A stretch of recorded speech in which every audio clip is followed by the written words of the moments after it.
Group of eminent Nigerians who say they want to fix Nigeria ahead of 2023 have begun drafting a constitution as part of efforts to fixing the nation's problems.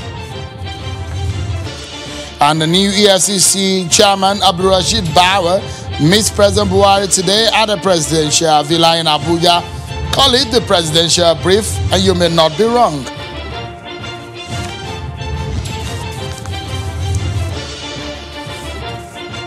Hello everyone and welcome to the program. This is Politics Today live on Channels Television. I'm Sean Kimbaloye in Lagos. Let's tell you that the new chairman of the Economic and Financial Crimes Commission, the EFCC, Mr. Abdulrasheed Bawa, has met with the President, Muhammadu Buhari, at the State House in Abuja. Also present at that meeting was the Minister of Justice and Attorney General of the Federation, Abubakar Malami. Although details of the meeting have not been made known, it comes a day after Mr. Bawa was screened and confirmed by the Senate as the chairman of the EFCC. The discourse, the meeting, details of that meeting may not be unconnected with his mandate as the new EFCC boss.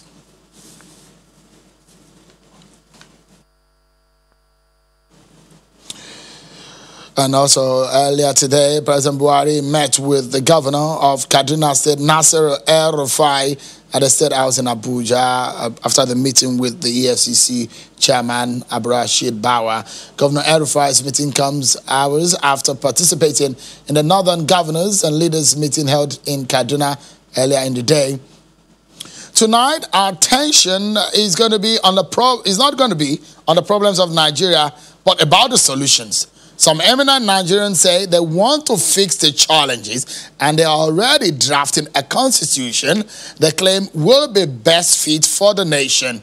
How do they want to go about this? Who are these people? What are their plans? What are their strategy? What do they mean by drafting a constitution for Nigeria? We have a constitution. What is wrong with that? Those are some of the issues we're going to be discussing with them tonight. Since I grew up to know my left from right, popularly, that's how people usually say, I have heard and discussed about Nigeria's problems. For about 4 decades now, it has been a tale of confusion, somewhat, from my point of view. People who have potentials, but sometimes looks like we all know the problems and the solutions too. But the trouble is, how do we fix it, or who will take up the task of fixing the problem? Some eminent Nigerians under the aegis of the National Consultative Forum, NCSA, that they have plans for a mega political platform that will help reshape the nation and set it on the path of success. Recently, they have embarked on drafting a new constitution, and according to them, they hoped that will help the nation. But do they have the power to do that? Tonight, we're joined by one of the leaders of this group, Professor Pat Utomi, a political economist, scholar, and management expert. He joins us from Ikoyi area of Lagos. Thank you indeed, Professor, for joining us tonight on the program. Before we get into the conversation around the drafting of the Constitution, which the committee, the NCF, set up in that regard, which had the likes of Olisa Agbakoba, Michael Ozekome, Muiz Banire, and the rest, very eminent lawyers in Nigeria. Let me ask you, and this perhaps is the question on the minds of a lot of people. And the question will be, Prof, you were part of the Second Republic at a very, as a young man. When we talk about fixing the nation, the question will be, how do you hope to do that in the light of what we have faced as a people and where we are coming from? Well, Shehu, the history of our countries, strangely, has been one of progressive degeneration. So that when you look at yesterday that you thought was bad, you find that today is worse than yesterday. Now, but to put it very clearly, there were some very, clear messages that came from past mistakes and the kinds of progress that could have taken place. But these are factual counterpoints. I keep referring to an interview that I gave the New York Times on the 8th of January, 1984. And I remember clearly saying that Nigeria may find that it threw the baby out with the bath water. And that is what has happened to Nigeria. It's clearly gotten worse since then. I mean, people look back now with nostalgia to the leadership that Alhaji Shehu Shagari gave compared to the kind of leadership that we have now. People look at the leadership that Alhaji Lateef Jakonde gave compared to the things that we have now. And so you cannot, in good conscience, look back then and say, oh, the problems were from then, because the leadership was much better then than it is today. So, in essence, if you're saying you want to fix Nigeria's problem, what exactly do you want to fix?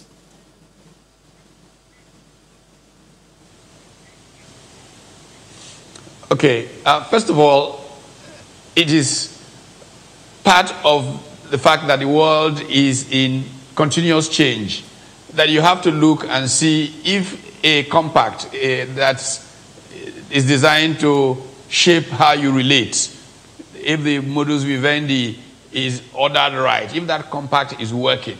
Now, what we know clearly, everybody has said that literally, to the best of my knowledge, that is not working. We made a fundamental error, in my view, when we went to a presidential constitution to start with. But that's, my view doesn't matter so much as a collection of everybody's views. I feel more comfortable with a Westminster Abbey kind of system for a variety of reasons. But again, like I say, my view is not so important. It is the mesh of the views of thinking people, the Nigerian people, and all of that that will determine what is the best way we think we can live together so that we can give a happy life to all Nigerians. That's what is important. Right now, Nigerians have misery as second nature because of the kinds of leadership we have had, the kinds of constraints to the leadership. There's a brilliant lawyer, Farotimi. Each time I listen to him, I'm really taken up by his thoughts. And one of the points that he makes, which I love, is that it doesn't even matter how good you are. If you had to run on this constitution, you're not likely to succeed. And I agree with him. The constitution isn't designed for the kind of progress we should make. Constitution is designed for rent, for economic rent, for trying to capture the state. And that has not worked. It has only set Nigeria backwards. So we need new thinking. We need clever thinking to be able to create a document that can help people produce. Nigeria just consumes. It can't produce. It doesn't seem to be able to produce well enough. So we need a constitution that will help us do that, so that people can find jobs, so that people can be happy, live decent lives. Look, in the last 40 years or so, Nigeria has generated more than $1 trillion in revenues that have come largely from crude oil. Now, imagine the countries that have developed in our recent global history. Imagine how much they've had to borrow at very high cost to use to develop. And think of the fact that Nigeria had generated those amounts of money for free, literally, through oil revenues. And yet they are far, far ahead of Nigeria. As they've become more comfortable, Nigeria has become more miserable. Surely the kind of way we are governed contributes to the fact that we cannot make progress in spite of this free gift of savings, if you want to put it that way, to use to invest for development. Look at the infrastructure situation in our country. I mean, just look at anything. So I'd like to come in, before we go into the details of the drafting of the Constitution, because we also need to look at the legality of what you and your group, what you're doing right now, and what effect will that have in the scheme of things. You're looking at the frame of our democracy and how that will fit in. First and foremost, I have some knowledge about your role in the birth of this dispensation under this government, how you helped in structuring what became the APC. You were a strategist. You were one of the brains behind the framing of that political party that came together. Now, Are you disappointed with what you see today?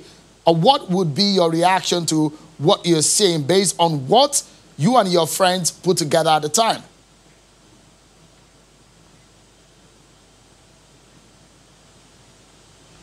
Well, to say that I'm disappointed is to make a huge understatement. We were driven by enormous sense of what historical duty we had before us to remake Nigeria in the interest of the common good of all. And we put a lot, time, resources, energy, and all of that into it.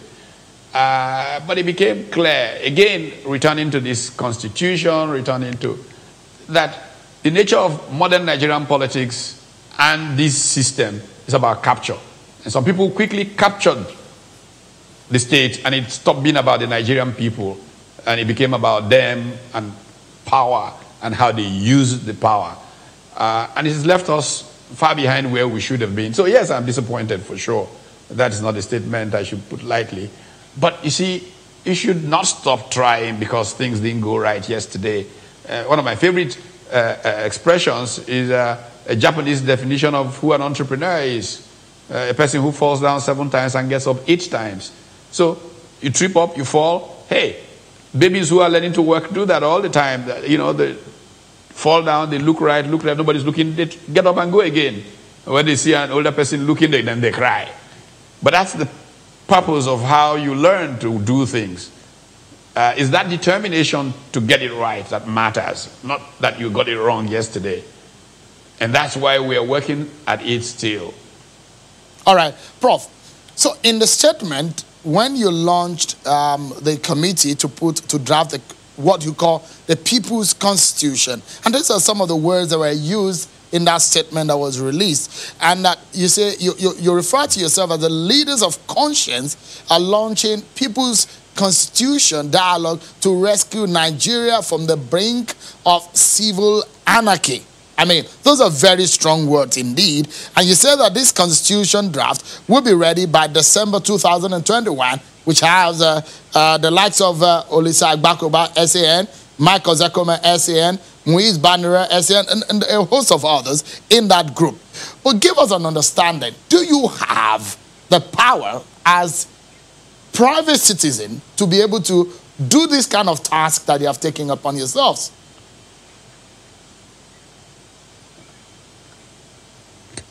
You have made the precise, you use the precise word, citizens.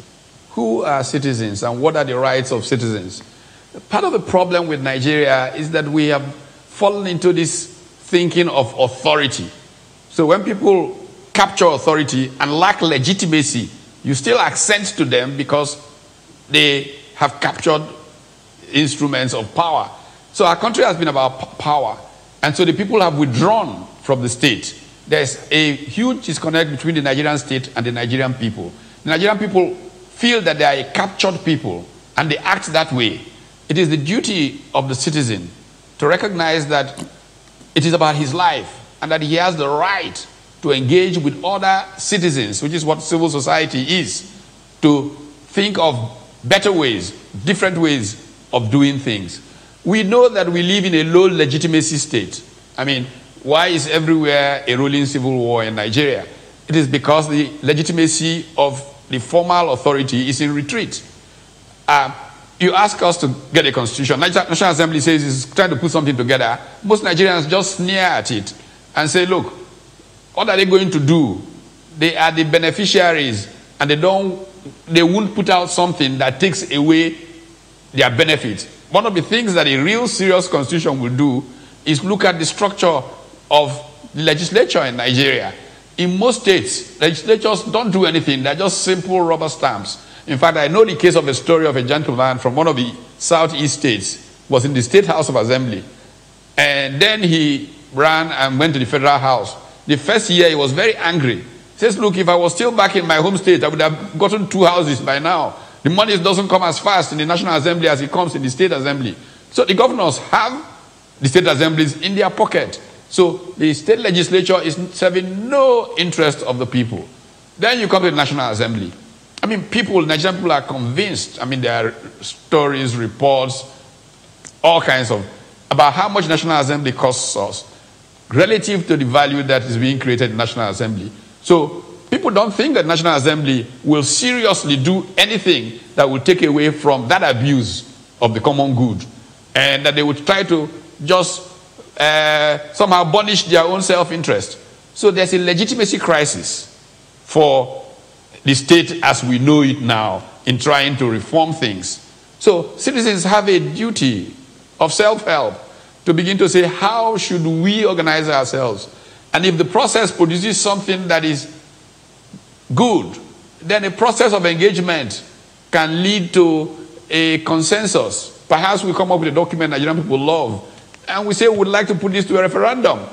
Perhaps the National Assembly comes up with something. Maybe at some point you say, okay, bring your document, let's bring our document, let us see it. Because we are the Nigerian people.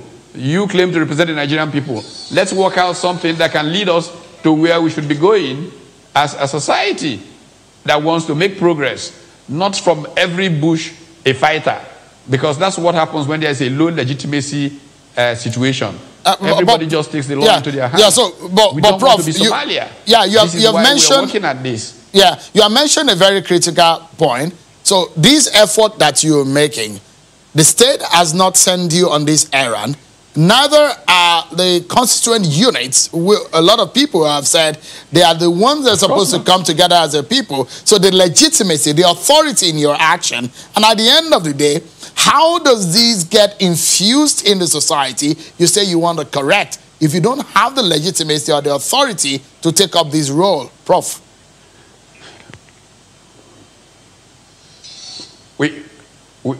We have the citizen obligation to communicating one with the other.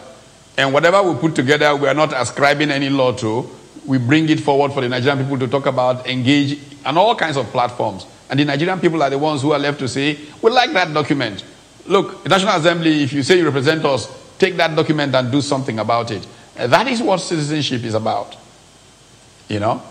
So, in essence, at the end of the day, at some point, we have to deal with the fundamental legitimacy question. Okay, so, Prof, let's assume all of this comes to fusion. The idea of putting up this, the draft constitution, and it's a fantastic idea, and a lot of Nigerians love it, because I know some of the members of the committee that are drafting this constitution you're working on, they were members of the 2014 CONFAB, so they're bringing some experience into this task. Now, most of your colleagues are eminent Nigerians, but most of whom are highly respected Several of them, too. Dr. Olowo Dosumu, yes. Yeah, so, but politically speaking, Prof, because, look, all of these things also need a political backing. Most of these people have not been politically tested at the grassroots, which is a very big question. You are up against a well-structured political class. You're going to have a very big fight. So the question will be, what is your grassroots political structure like? What is politically tested? What is the grassroots political structure of anybody? To get into a debate with a political economist like you might be difficult in that sense. But the question is that movement structure. No. We can engage it. We can engage it because you see, what we have right now is a make-believe system. There has been no serious election in Nigeria since 1999. It's all been a fraud. You know that, I know that. So let us put everybody to the test and go to the grassroots. The political parties come in, exclude, and use a platform and use public resources to create a very narrow elite that claims to represent the people, which is not the case if you see the quality of life of the people and the quality of life of those who claim to lead them. You will know that there is a farce somewhere in that whole arrangement. So let us create a people's movement. And we're saying that there is already a vote. All the violence around the country is a vote on the illegitimacy or otherwise of the current order. That people are voting, unfortunately, and voting with violence. And that we need to sit down and say, this is not the way our country should go. But it will be easier for us to have that conversation if we have a document that is fair, to everybody, gives everybody an opportunity for the path to happiness. And that's what we're trying to make available to the people to use to have a conversation. All right. I think a very good point by which we can anchor at this point, because we're out of time. And the final thoughts that I'd like you to share is that for those who are of the APC or who are supporters of the President Muhammadu Buhari, maybe asking the question, what is wrong with what is the status quo? Why do you want it changed? According to them, they say President Buhari is perhaps the best that has happened to this country. According to those who support President Buhari and the government of the day, they'll say, oh, infrastructure, they are doing this. In terms of recession, it came out of recession. Prof, give us an understanding of the thought of your group and yourself about this present government that you want out.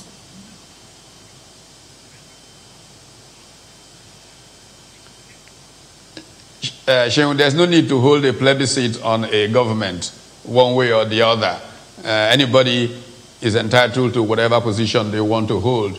The question is your life better today than it was a couple of years ago? I think most Nigerians will agree that their lives are not better. Most young Nigerians that I run into, and at this point, more than 80% want to leave Nigeria. Want to. Those who can. And you know the amazing thing is the brightest who are leaving because they have the opportunity. You go to the big fours, the PWCs, and you go to the big banks, and it's the smartest kids there who are getting on the next plane and leaving Nigeria. The ones who can't get on those planes are trying to find their way through the Sahara Desert. And we say, no, that's not acceptable. The Nigerian people are giving up on Nigeria. That we need to reconnect to Nigeria and make people want to build their country. And that in every society, that's what democracy is about. Let's engage in conversation. We are unveiling at the end of next month a portal for true democracy that will enable people, everybody from your cell to your ward, engage electronically in conversations about what is going on, issues and all of that, all the way to the top. And we say that will be true democracy because we don't believe that what we have is a test of our democracy. So we built a process. We've got the very best in our country together. We've got Senator Mike Ajebo to be the process manager with all of these people and to develop a document. Then we have a conversation around that document. This is just one of the many things that we're planning to do. From next week, we begin a program of challenging what the problems of failure in our country are. Professionals, for example. We come out of the concerned professionals. How have professionals fared? Most of the people who are making a mess of the country are professionals. They are lawyers. They are accountants. Prof. They are surveyors. Yeah. So how are professional bodies holding their members accountable? These are the issues. Well, we are obviously out of time. Those of my generation, Prof, have high hopes of for this country and how things can get better. And we've looked at what your generation, Prof, for example, have done for this country. And we do hope that somehow, either in a political contest or professional contest, this nation must be better. Thank you so much, Professor Patu Tomi, political economist, for talking to us tonight on Channels Television. Amen. And that's our show for tonight. I've been hearing Professor Utomi talking to us on Channels TV. I'm sure Akim Ale. Bye-bye, everyone.